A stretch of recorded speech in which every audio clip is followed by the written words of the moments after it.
Sorotan berikutnya, Saudara, mengantisipasi gangguan layanan imigrasi akibat lumpuhnya server Pusat Data Nasional Kemenkominfo, penumpang datang ke Bandara Soekarno-Hatta, Tangerang, Banten lebih awal.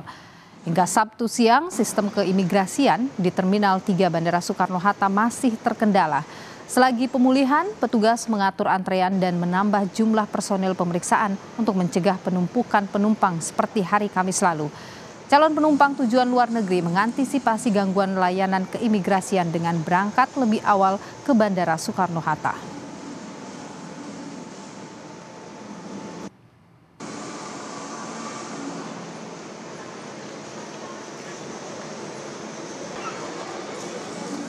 Karena takut ada dampak nanti kita nggak ketinggalan pesawat, jadi berangkat lebih awal. Kami penerbangan sebenarnya jam 9:30. Tadi berangkat lebih pagi, ini jam 8 udah tiba di sini. Terus kami berangkat dari rumah mengantisipasi jam 7 sampai di bandara jam 8 kurang. Sedangkan di sini bukanya untuk bagasi itu jam 8.50. Nggak apa-apa kami menunggu, yang penting lancar. Pastinya datang lebih cepat sih, sekarang aku kayak 4-5 jam sebelum berangkat deh. Karena kalau imigrasi di Indonesia agaknya masih lama ya Mbak, kalau misalnya error kayak gitu. Jadi ya kita takutnya daripada nggak kekejar flightnya, jadi lebih cepat aja sih gitu. Jumat malam, Dirjen Imigrasi Silmi Karim meninjau langsung server layanan imigrasi Bandara Soekarno-Hatta, Tangerang yang menyebabkan antrean panjang sehari sebelumnya. Silmi menyebut penumpukan penumpang hari Kamis terjadi karena saat server mengalami kelumpuhan, penumpang reguler dan haji tiba bersamaan. Untuk mencegah penumpukan pemeriksaan dokumen penumpang, Ditjen Imigrasi telah menyiapkan 45 konter layanan manual dengan 90 petugas di Terminal 2 dan 3 Bandara Soekarno-Hatta.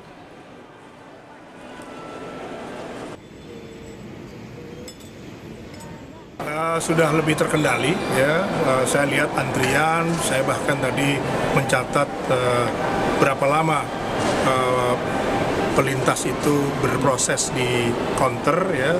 Saya rasa tidak terlalu lama, masih hitungan 10-20 menit ya, karena di sini teman-teman juga sudah lebih bisa mengantisipasi ya, walaupun masih sistem masih belum pulih, tetapi secara proses manual sudah lancar pengaturannya.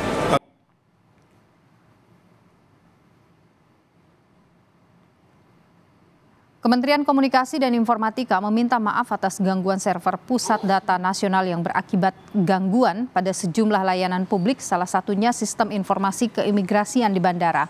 Kemenkominfo menyebut sebagian layanan keimigrasian telah kembali beroperasi.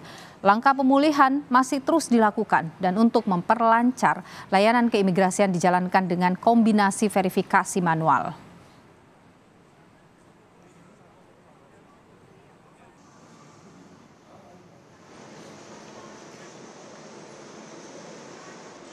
Langkah-langkah pemulihan terus kami lakukan dengan perkembangan sebagai berikut. Pertama, sebagian layanan keimigrasian seperti paspor, visa, izin tinggal, dan perlintasan sudah mulai kembali beroperasi. Sebagian layanan melalui autogate di Bandara Soekarno-Hatta telah kembali beroperasi secara bertahap. Sedangkan layanan autogate di bandara lain masih terus diupayakan pemulihannya. Agar proses keimigrasian dapat berjalan terus, layanan kombinasi dengan verifikasi manual masih dilakukan. Kapolri melakukan asesmen dengan Badan Siber dan Sandi Negara untuk mencari tahu penyebab lumpuhnya server Pusat Data Nasional Kemenkominfo yang mengakibatkan gangguan layanan imigrasi di Bandara Soekarno-Hatta. Menurut Kapolri, jika memang ada dugaan pidana serangan siber, polisi akan memproses hukum.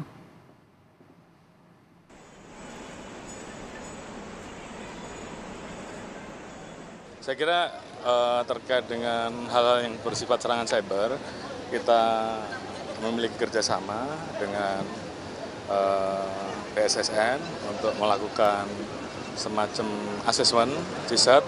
Nanti apabila ditemukan, maka kemudian peristiwa pidananya diproses oleh kepolisian. Ini sudah biasa kita melaksanakan join dengan teman-teman yang membidangi cyber, saya kira itu. Kepala Lembaga Riset Keamanan Siber Cisrek Pratama Persada mengungkap ada indikasi server PDN Kemenkominfo yang melayani sistem keimigrasian lumpuh akibat terkena serangan siber. Menurut Pratama, kalau sistem backupnya cukup baik, pemulihan tak akan memakan waktu lama. Pratama juga mengingatkan potensi pencurian data pribadi seperti paspor dari peristiwa ini. Dari indikasi-indikasi yang ada, kemudian dari pengalaman yang selama ini kita dapatkan, ini seperti terkena serangan peretas dan metode yang digunakan adalah pengiriman ransom, jadi kena ransomware sehingga sistem yang ada di server PDN, terutama sistem yang dimiliki oleh imigrasi, rusak. Kalau sampai si peretas ini tidak hanya melakukan ransom tetapi juga melakukan pencurian data, artinya data-data paspor kita mungkin sudah dicuri oleh mereka. Lantas saudara, bagaimana layanan keimigrasian di Bandara Soekarno-Hatta selagi server Pusat Data Nasional Kemenkominfo ini belum sepenuhnya pulih? Sudah ada jurnalis Kompas TV Dipo Nurbahagia di pintu kedatangan internasional Bandara Soekarno-Hatta, Tangerang, Banten. Dipo, selamat sore. Apakah sampai dengan sore hari ini masih terjadi penumpukan pemeriksaan keimigrasian penumpang di SUTA? Termasuk juga apa langkah yang diambil oleh pihak terkait ini agar tidak terjadi antrean panjang seperti sebelumnya? Ya, selamat sore Niluh dan juga saudara. Kalau kita berkaca pada fakta di lapangan, tentunya kita harus melakukan observasi, tetapi sayangnya kita tidak bisa masuk lebih jauh ke area kedatangan karena tentu ada aturan yang kemudian diterapkan oleh pihak Bandara Internasional Soekarno-Hatta, khususnya pada saat pengecekan imigrasi terkait dengan keamanan dan lain sebagainya. Tapi tadi kami mencoba untuk menanyakan sejumlah penumpang, apakah kemudian kondisi di dalam ini masih terjadi antrian panjang dan berapa lama kemudian mereka harus menunggu.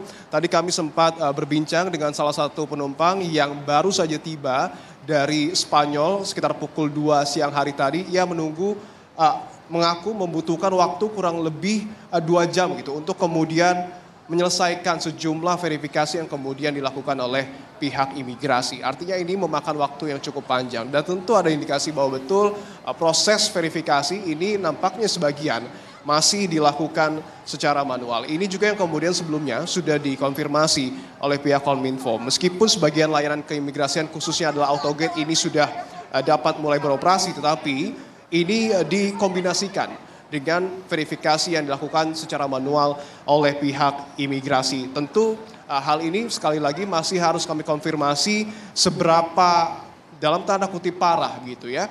Server error ini berdampak kepada kemudian pemeriksaan yang dilakukan kepada para penumpang. Apakah kemudian betul masih cukup panjang antrian di dalam atau tidak, ini kita masih harus konfirmasi lagi kepada pihak-pihak terkait. Tetapi sebelumnya seperti yang juga tadi sudah disebutkan bahwa Dirjen Imigrasi Silmi Karim juga sudah memantau secara langsung, baik itu di pintu keberangkatan maupun di pintu kedatangan terkait dengan bagaimana kemudian layanan imigrasi ini harus tetap berjalan untuk kemudian mengakomodir proses verifikasi yang harus dilakukan kepada para penumpang. Oleh karenanya pihak dari imigrasi sudah menyediakan sejumlah langkah, beberapa diantaranya ialah menambah 100 personil begitu ya di tempat pemeriksaan imigrasi ataupun di TPI Bandara Internasional Soekarno-Hatta untuk kemudian menambah amunisi dalam tanda kutip begitu ya untuk kemudian proses pemeriksaan ini dapat dilakukan secara lebih cepat dan juga efektif. Kemudian juga melakukan proses backup data, tentu juga memperlakukan sistem passenger analysis untuk kemudian mengantisipasi jika ada penumpang daftar cekal yang melintas di Bandara Internasional Soekarno-Hatta. Dan yang terakhir tentu juga menyediakan ruang tunggu tambahan dengan 100 kursi untuk kemudian dapat digunakan baik oleh WNI dan juga WNA agar tidak terjadi antrian dari para penumpang, Nilu. Terima kasih Dipo Nurbahagia, jurnalis Kompas TV atas informasi Anda langsung dari Bandara Internasional Soekarno-Hatta, Tangerang, Banten.